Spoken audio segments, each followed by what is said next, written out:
오해가 있을 만한 소지가 소수성 보유자에 대한 그 차별 금지 문제인데 제가 이 사람들을 지지한다, 옹호한다 이런 게 아니고 이 사람들의 인권, 인격이 차별받는 거는 안 된다.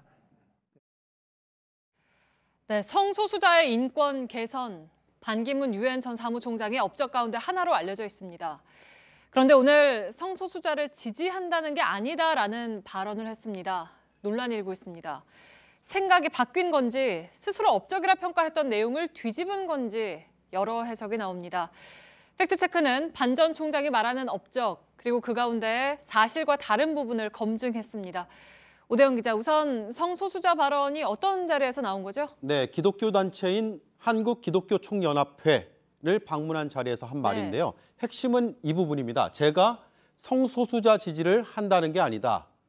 라는 건데 이게 유엔 사무총장 때 했던 발언과 충돌하기 때문입니다. 들어보시죠. I stand with the gay teen who is bullied, the transgender woman denied work, the lesbian subjected to vicious sexual assault. 네, 스탠드 윗, 그러니까 찬성한다, 함께한다라는 지지의 발언인데 박수를 받았군요. 네, 그리고 지난해 이런 발언도 있었습니다. 들어보시죠. I ask those who use religious or cultural arguments to deprive LGBT people of their human rights, what do you gain by making others less equal?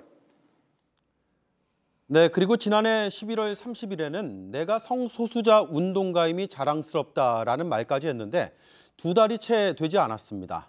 네, 그러니까 몇 달 만에 성소수자에 대한 말이 달라진 건데 자신의 가장 큰 업적이라고 꼽는 사안에 대해서 왜 이렇게 입장을 바꿨을까요? 오늘 발언한 곳이 한기총이잖아요. 네. 이 기독교 단체가 성소수자 운동에 대해서는 긍정적인 생각을 가지고 있지 않은 것으로 알려지고 있습니다. 그래서 이걸 의식한 게 아니냐 이런 해석들이 나오고 있는 거죠. 네. 그런데 반 전 총장이 말하는 또 다른 업적도 사실관계가 다른 부분이 있어서 저희가 함께 짚어봤는데 이 인터뷰 기사 한번 보시죠. 유엔 본부의 윤리국을 처음 만들었고 61년간 윤리국장이 없었다. 그걸 제가 만들었다라고 밝혔습니다. 네, 윤리국은 반 전 총장이 유엔의 투명성을 높이기 위해서 한 개혁 조치 가운데 하나로 꼽혀오지 않았습니까? 맞습니다. 그런데요, 유엔의 이 문서를 한번 보시겠습니다. 네. 2005년 12월 30일입니다. 사무총장 고시인데요. 이미 2005년에 유엔 사무국 안에 윤리국이 추진되고 있다는 내용의 문서입니다. 네, 반 전 총장은 2007년부터 사무총장을 맡아왔잖아요. 네, 2007년 1월이죠. 그리고 이 고시의 제일 마지막 장으로 한번 가보겠습니다. 네. 이런 내용이 있습니다. 2006년 1월 1일에 효력이 발생한다.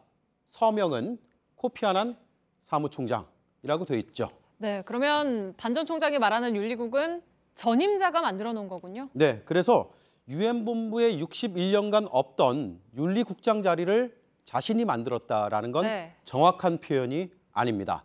물론 반 전 총장은 2008년 1월에 윤리위원회라는 윤리 조직을 만들긴 했습니다. 이런 내용은 유엔 본부 38층이라는 책자에도 등장을 하는데요. 반 전 총장의 비서실에서 근무한 한 외교관이 쓴 책입니다. 네, 윤리국하고 윤리위원회는 다른 조직인가요? 네. 일단 찾아보면요. 반 전 총장이 서명한 그런 내용의 문서도 존재를 합니다. 네. 그런데요. 여기 윤리위원회가 나오는데 코피 아난 전 사무총장이 만든 사무국의 윤리국과 뭐가 다르냐. 일단 윤리국이라는 것은 유엔 전체 윤리 규정을 만드는 일종의 본부입니다. 반 전 총장은 산하기관의 소속 윤리국을 만들었는데 그걸 묶는 개념이 윤리위원회죠.